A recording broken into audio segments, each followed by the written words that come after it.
इस नाम को देखकर आप समझ गए होंगे कि अब मैं बिहार की बात करने वाला हूं। बिहार में जैसे जैसे चुनाव का वक्त नजदीक आ रहा है, वैसे वैसे राजनीतिक गोटियां बिछाई जाने लगी हैं। नीतीश कुमार को लगता है कि फिर से चिराग पासवान से डर लगने लगा है कि कहीं पिछले चुनाव की तरह इस बार भी उनका खेल चिराग खराब ना कर दे।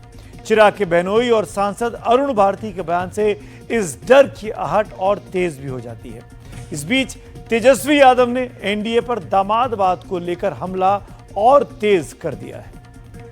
ना राशन ना पानी ना खाद के लिए, ना किसानों की फसल होती बर्बाद के लिए, हम दिन रात चिंता करते हैं तो बस अपने प्यारे न्यारे दामाद के लिए, अपने प्यारे न्यारे दामाद के लिए, दामाद के लिए, दामाद के लिए। सोशल मीडिया प्लेटफॉर्म एक्स पर इस वीडियो को आरजेडी नेता तेजस्वी यादव ने डाला है। अपराध के लिए हम दिन रात चिंता करते हैं तो बस अपने प्यारे न्यारे दामाद के लिए। इसके जरिए वो बताना चाहते हैं कि बिहार में सरकार चला रहे एनडीए की पार्टियों में दामादों का बोलबाला है। करते हैं तो बस अपने प्यारे न्यारे दामाद के लिए। दरअसल तेजस्वी यादव पर बीजेपी जेडीयू का आरोप रहता है कि वो लालू यादव के बेटे होने के कारण ही आरजेडी के सर्वे सर्वा बने हुए हैं। इसके जवाब में आरजेडी वीडियो के जरिए बता रही है कि यहाँ बेटा है तो वहाँ दामाद है। दरअसल नीतीश कुमार में सीनियर मंत्री अशोक चौधरी के दामाद सायन कुणाल बिहार राज्य धार्मिक न्याय परिषद के सदस्य बनाए गए हैं। वहीं रामविलास पासवान के दामाद मृणाल पासवान को बिहार अनुसूचित जाति आयोग का अध्यक्ष बनाया गया है, जबकि केंद्रीय मंत्री जीतन राम मांझी के दामाद देवेंद्र मांझी को अनुसूचित जाति आयोग का उपाध्यक्ष बनाया गया है।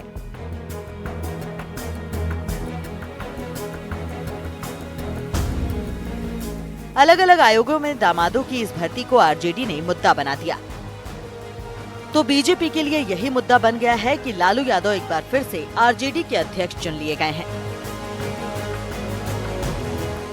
लोकनायक जयप्रकाश नारायण जी के ये ऐसे शिष्य हैं जो लोकतंत्र को कलंकित किए, संविधान को दागदार किए और सजायाफ्ता एक आर्थिक अपराधी जब किसी पार्टी का राष्ट्रीय अध्यक्ष बने और सत्ता पर बैठ करके लोगों के आदर्श बनने की भावनाओं का प्रकटीकरण करे, ये राजद कल्चर बिहार को बर्बाद कर दिया।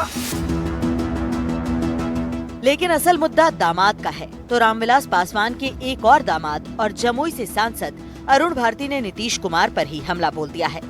वो हमला तेजस्वी के बहाने हुआ है, क्योंकि जब नीतीश कुमार तेजस्वी के साथ थे उस वक्त हुए जातिगत जनगणना को आधा अधूरा बताया है। एक आधा अधूरा जातीय सर्वेक्षण, उसके द्वारा कोई विशेष आयोग नहीं, कोई न्यायिक या आयोग नहीं, कोई न्यायिक प्रक्रिया नहीं, कोई सामाजिक आर्थिक विश्लेषण नहीं, कोई सामाजिक आर्थिक रिपोर्ट नहीं, कोई भी किस जाति की कितनी संख्या है, कितने गरीब हैं, संसाधनों पे कितना हक है, प्रशासनिक उनको क्या भागीदारी मिली है, हर समाज को, हर जाति को इसका फायदा इन्हीं सब प्रोसेस के तहत, इन्हीं प्रक्रिया के तहत ये सारी चीजें होंगी। अब सवाल है कि चिराग पासवान की तारीफ और नीतीश कुमार पर हमले के बहाने चिराग के बहनोई अरुण भारती क्या कहना चाहते हैं। क्या 2020 की तरह इस बार भी चिराग पासवान नीतीश कुमार का खेल बिगाड़ेंगे? क्या नीतीश कुमार पर हमले के पीछे चिराग को कहीं और से इशारा मिल रहा है? क्या चिराग के विधानसभा चुनाव लड़ने के ऐलान से नीतीश कुमार भी डरे हुए हैं? ये सवाल इसलिए उठ रहा है कि नीतीश कुमार ने कुछ दिनों पहले ही चिराग पासवान से मुलाकात होने पर पूछा था कि अरे भाई, जब आप केंद्र में मंत्री हैं तो विधानसभा का चुनाव लड़ने की क्या जरूरत है? अब सियासी बयानबाजी जारी है। एनडीए के सहयोगी दल कर रहे हैं, इसका मतलब सीधे तौर पर जो नीतीश कुमार जी जेडीयू क्रेडिट ले रही थी उसका तो पोल ही खोल दिया। तो श्री चिराग पासवान जी की पार्टी इस बात को अच्छी तरह जानती है कि जातीय जनगणना का विरोधी कौन है। इसी की लड़ाई है, किसने अड़ंगा लगाया, किसने आरक्षण जो बढ़ा हुआ था उस पर रोक लगाया, ये सबको पता है। हाँ देखिए, एक्चुअली है क्या कहना, बिहार का जो विपक्ष है उसके पास वो तो बेरोजगार हो चुके हैं और इन तमाम बातों को कह करके जो एक विपक्ष का कॉन्स्टिट्यूशनल ड्यूटी होता है उसकी उस नाकामी को भी वो छुपाने का प्रयास कर रहे हैं। माननीय मुख्यमंत्री नीतीश कुमार जी किसी डर से नहीं बल्कि अपने आवाम से जो वो कमिटमेंट किए उसको पूरा करने के लिए वो जाने जाते हैं और नेता प्रतिपक्ष का इस तरह का बयान लगातार आते रह रहा है। ये उनका जो हताशा, परेशानी और बौखलाहट में ये बयान वो लगातार दे रहे हैं।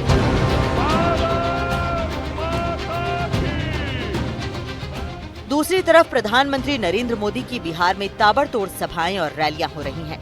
1 महीने के भीतर ही प्रधानमंत्री नरेंद्र मोदी सासाराम और सिवान में सभा कर चुके हैं।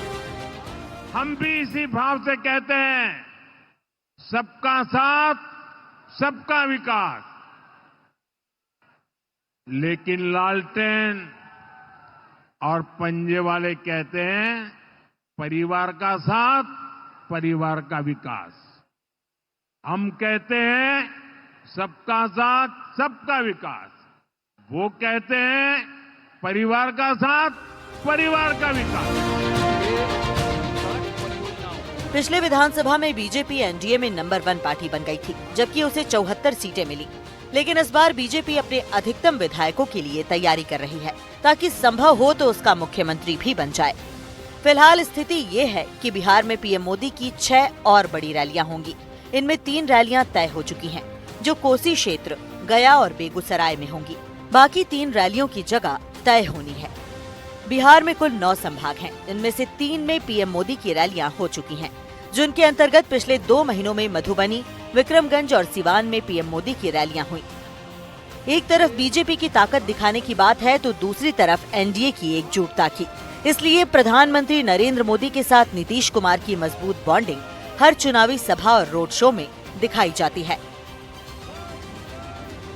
पटना में प्रभाकर कुमार के साथ एनडीटीवी इंडिया की रिपोर्ट।